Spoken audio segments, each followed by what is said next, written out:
1972년 인류 역사상 5번째로 달에 간 유인 우주선인 아폴로 16호는 지구로 귀환하기 전 PF-S2라는 작은 위성을 달의 궤도에 띄웠는데요. 이는 얼마 전 4번째로 달을 다녀간 아폴로 15호가 띄운 PF-S1 위성과 함께 달의 표면을 탐사하기 위해서였습니다. 그래서 이 두 대의 달 탐사 위성들은 달 표면 약 90km에서 120km 정도 높이에서 궤도를 움직이며 임무를 수행하게 되었습니다. 그런데 탐사를 시작한 지 얼마 지나지 않아 나사의 과학자들은 멘붕에 빠지게 되는데요. 탐사 시작 3일째 되는 날에 탐사 위성의 고도가 입력된 높이보다 달 표면에서 10km까지 낮아지는 비정상적인 궤도를 비행하는 것을 시작으로 두 위성이 달의 궤도를 비행한 지 한 달쯤 지나자 두 위성 중 하나인 PF-S2가 비행 중 알 수 없는 힘에 의해 추락했기 때문이었습니다. 그런데 과학자들이 이렇듯 큰 충격에 빠진 이유는 이 위성이 추락하기 5년 전인 1967년부터 이 일을 일으킨 미지의 존재를 이미 알고 있었기 때문인데요. 그 당시 과학자들은 이 힘의 존재를 인식하고 있었으나 실제로 그 힘이 탐사선에 이런 영향을 끼칠 줄 몰랐기에 더 큰 충격에 빠진 것이었습니다. 그리고 그 당시 과학자들은 이미 그 힘이 발생하는 장소를 질량의 집중이라는 단어를 줄여 메스콘이라는 이름을 붙여 부르고 있었습니다. 그렇다면 이 미스테리한 힘은 무엇이고 과학자들은 어떻게 그 존재를 알고 있었던 것일까요? 정말로 다른 외계의 인공물체이며 그들의 비밀을 지키기 위해 어쩔 수 없이 PF-S 위성을 잡아당겨 추락시켰던 것일까요? 이 두 질문에 대한 답은 과학자들이 어떻게 그 힘에 대해 알게 된 것인지를 알면 설명이 가능할 수도 있을 것입니다. 그러자면 인류가 달 탐사를 시작했던 그곳으로 가봐야 할 것입니다. 2차 세계대전이 한창이던 1948년 미국은 이 전쟁의 게임 체인저가 될 정도의 가공할 위력의 무시무시한 무기를 개발하게 되는데요. 그것은 우리 인류의 문명을 지울 수 있는 원자폭탄이었으며 등장과 동시에 길었던 1차 세계대전을 끝내버리게 됩니다. 그리고 이를 보고 강한 위기감을 느낀 소련이 1949년 뒤이어 핵 개발에 성공하게 되고 결국엔 이 두 나라는 핵폭탄의 수천 배에 달하는 수소폭탄 개발을 놓고 경쟁하는 지경에 이르게 됩니다. 그리고 이 두 나라는 이것에 성공하자 그 뒤를 이어 곧바로 2차 경쟁에 돌입하게 되는데요. 그것은 이 가공할 무기를 상대편에 떨어뜨리기 위한 로켓의 개발이었습니다. 그러나 그 당시에는 모든 국가가 터질 것 같은 일촉즉발의 팽팽한 긴장감 속에 있던 때라 지구상에서는 실제로 상대국을 피해서 로켓을 발사할 수가 없었습니다. 실제로 모스크바에서 워싱턴까지의 거리는 약 7,400km로 그 사이에는 여러 나라들이 가로막고 있었는데요. 그래서 과학자들은 로켓의 시험을 위해 우주로 눈을 돌리기 시작하였으며 마침 그곳에는 달이 있었습니다. 그래서 과학자들은 로켓의 시험에 달 탐사라는 그럴듯한 명분을 붙였는데요. 달 탐사는 더 강력한 로켓을 만들기 위한 기술 개발과 성능 시험의 중요한 무대가 되었으며 가장 상징적인 경쟁 장소가 되었습니다. 그런데 이 두 나라의 경쟁 레이스는 초반인 1959년 9월 13일에 소련이 루나 2호를 달에 보내는데 성공하여 인류 최초로 달에 도달한 인공물체라는 타이틀을 가져갔으며 이에 탄력받은 소련의 독주로 1959년 10월 7일에는 루나 3호가 인류 최초로 달의 뒷면을 돌면서 18장의 사진을 촬영하여 달의 뒷면 중 약 3분의 1 정도가 알려졌으며 이어진 1966년 2월 3일에는 루나 9호가 아예 달 표면에 안전하게 착륙까지 해버립니다.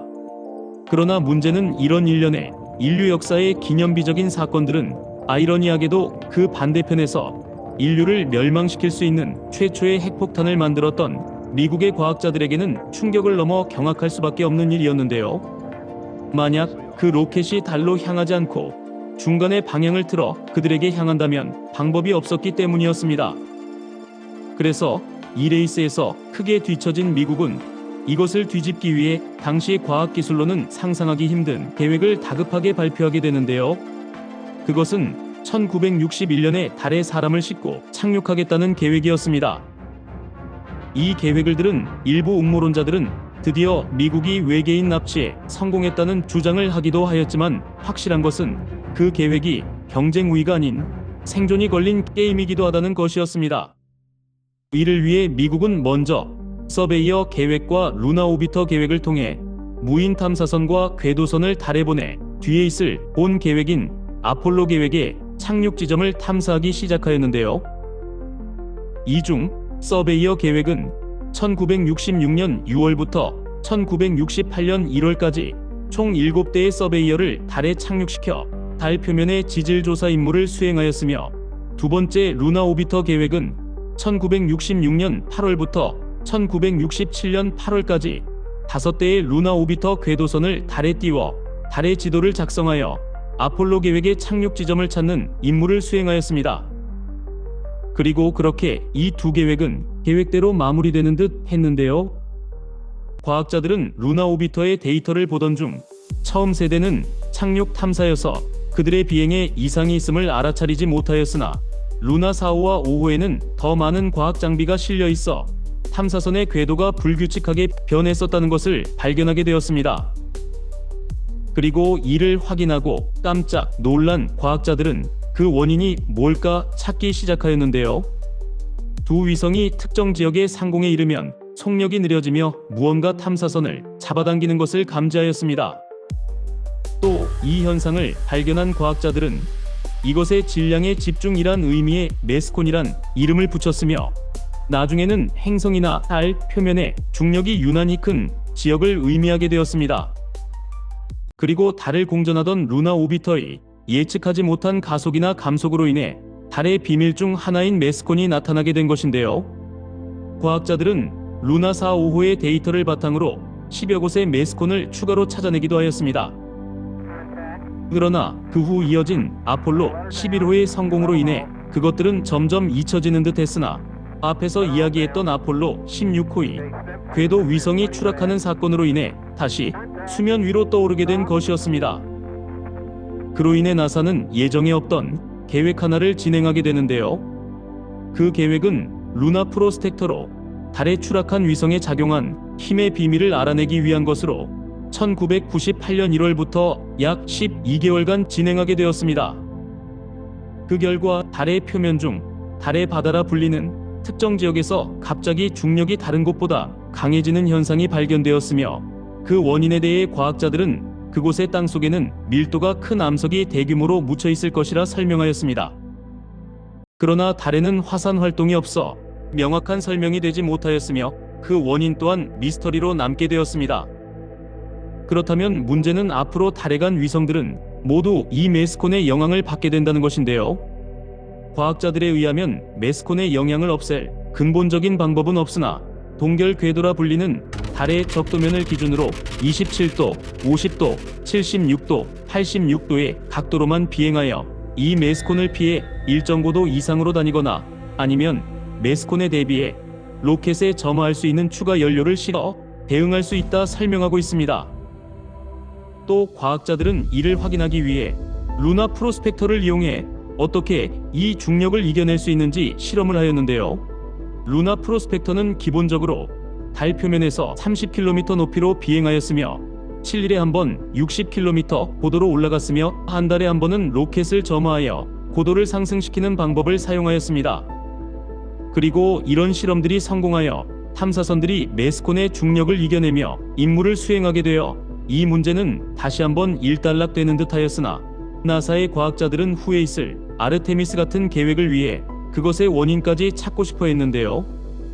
그 방법으로 나사의 과학자들은 태양계 행성 탐사를 위한 디스커버리 프로그램에 달 탐사 임무를 끼워 넣어 2대의 소형 탐사선을 달에 보내기로 하였으며, 이 프로그램을 중력 회복과 내부 연구라는 단어의 앞글자를 따 그레일 계획으로 불렀습니다.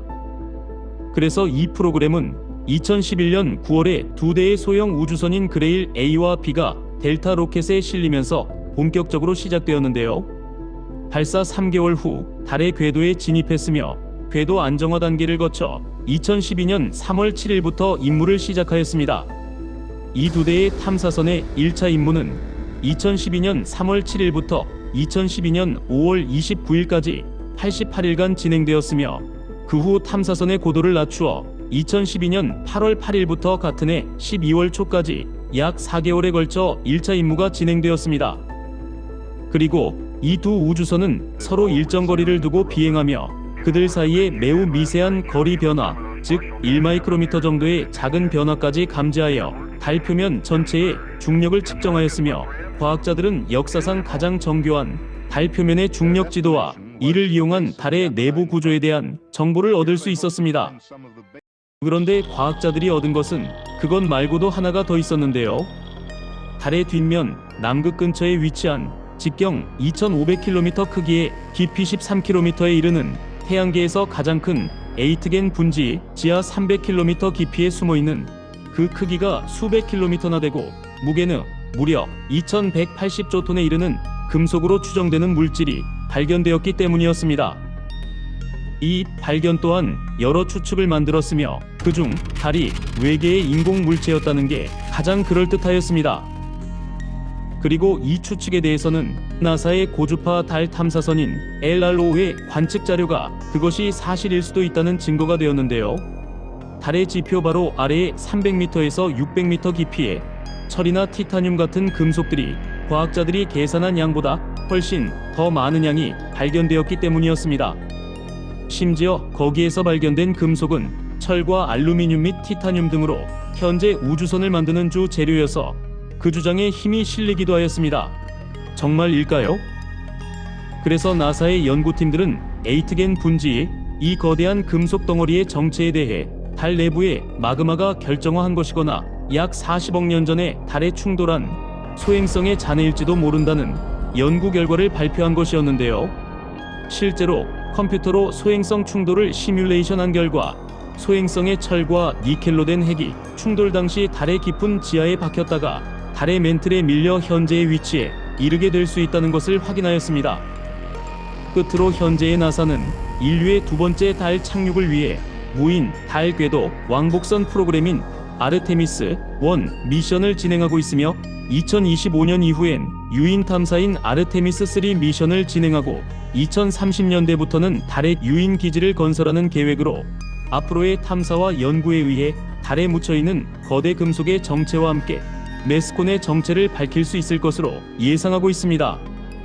그러나 현재의 메스콘을 발견한 과학자들은 그것은 달의 중력 분포와 그 데이터를 기반으로 추측된 것으로 실제로 금속 덩어리를 직접 본 것이 아니어서 메스콘의 정체가 그것이 아닐 수도 있다고 이야기하고 있습니다. 그러나 머지않아 인간이 다시 그곳에 간다면 제일 먼저 이 비밀이 풀리게 될 것입니다. 긴 시간 시청 감사합니다.